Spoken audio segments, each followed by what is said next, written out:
everyone. Welcome to IDAAHub Podcast, AI in Finance with Kelly Cochran. Today, I'm really excited to have Kelly, who has a very impressive background and it's very unique. I could say it's the intersection of finance and policy making. So, Kelly, why don't you introduce yourself? Well, thank you again for inviting me to have the conversation. I'm really looking forward to it. My name is Kelly Cochran. I'm the Deputy Director and Chief Program Officer at FinRegLab. We're a nonprofit research organization headquartered in Washington, D.C. We focus on the use of data and technology in financial services with a particular eye towards ways that it impacts financial inclusion and access to services that can help consumers and small businesses kind of build better economic lives for themselves. I've been here about 6 years and I oversee kind of all of our work, which ranges from empirical studies and testing of data and technology to a lot of market reports as we're tracking how different technologies are being adopted by the market and by different types of financial services providers. And then we do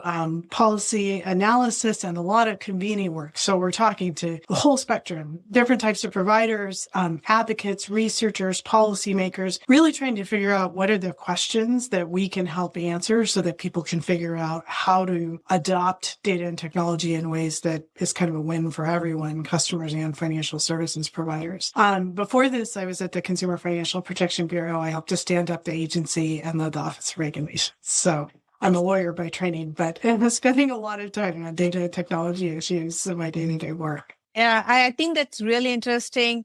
I also saw that you were with US Treasury also for some time. Yes, I was there when the Dodd-Frank Act was pending. So right after the 2008 crisis, when the Treasury Department and Congress were really trying to think about how to respond to the lessons learned in that crisis, that's the legislation that actually created the Consumer Financial Protection Bureau in the U.S. And so then I transitioned and helped to stand up the agency after that. Another thing was you studied in UNC Chapel Hill, which I was really impressed to know about. Oh, yes. Wow, you did go deep on the resume. Yes, I went there undergrad and for graduate school and law school.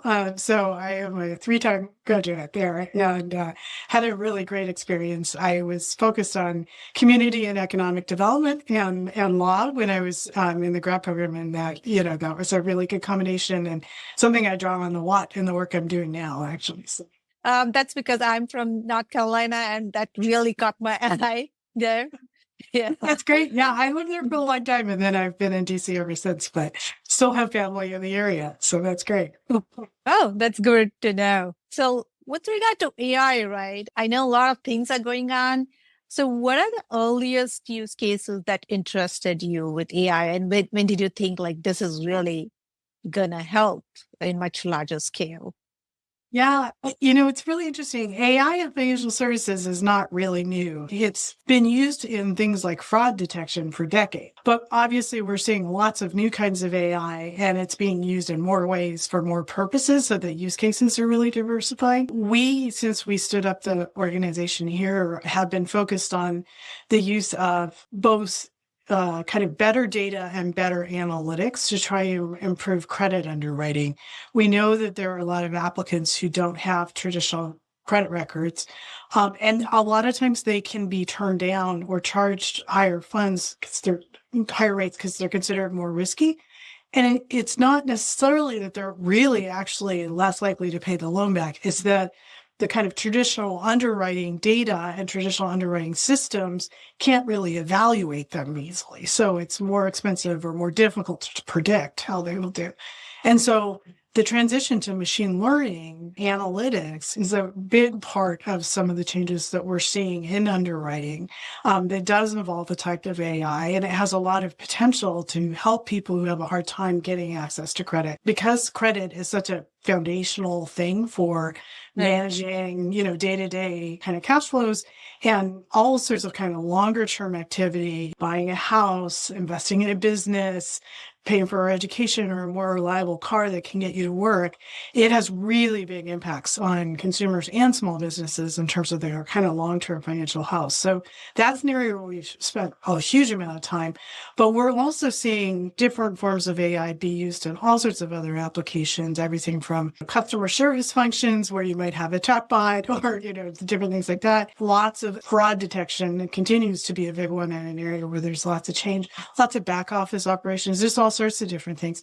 And even providing advice to consumers or small businesses is a really important part of it. So we're just seeing this, spectrum of different things going on where people are adopting new technologies, continuing to upgrade, changing the data they're using. And it's potentially really exciting, both to make financial services like more tailored and useful to the customer and potentially more efficient and cost effective for their provider and less risky because you can get a better sense of analytics. But there's a lot of change that comes with that in terms of how you're managing your data and your systems, privacy protections, information security, all those kinds of things. So it's a really dynamic time, and it feels like it's coming up in all sorts of different ways.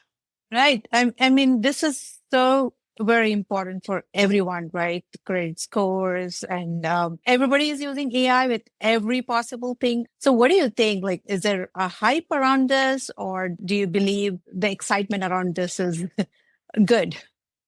I think there's a little both. I mean, and there's also a lot of really muddy language. So you will notice that sometimes people will use a different description or term, whether it's AI or something else, when they're talking to investors or talking to regulators or talking to consumers. And so sometimes it's a little hard to tell exactly what technologies we're even talking about. It's interesting, in the last couple of years since we've seen large language models develop in 2022 when ChatGPT came out, that really triggered a lot of interest in generative AI systems that are not just kind of predicting patterns based on past historical data, but actually generating new content, whether it's words or images or, other things. That's, I think, a really big change. And those models are different and substantially more complex than some of the types of AI, like machine learning, that people were already using for other purposes. And we're still getting our arms around how to manage those really effectively. And they do have really interesting potential applications, and things are already happening with them. But that's a place where there's a lot of interest, a lot of movement. Things are changing very quickly. And there does tend to be more buzz and maybe a little more confusion around those technologies because they are still pretty new. And, people are still figuring out exactly how they can be used reliably. Financial services, because the consequences are so important, both to the providers and the customers, and because of the regulatory background, there's a really high value placed on figuring out what's going to work, making sure things are reliable, not just launching something and kind of fixing it on the fly. So there's some kind of cultural tension sometimes in the financial services space between the excitement around the technology and then the questions around how do we make sure this is really fit for purpose and it's not going to lead to really bad unintended consequences for either the user or the provider or the financial system in general.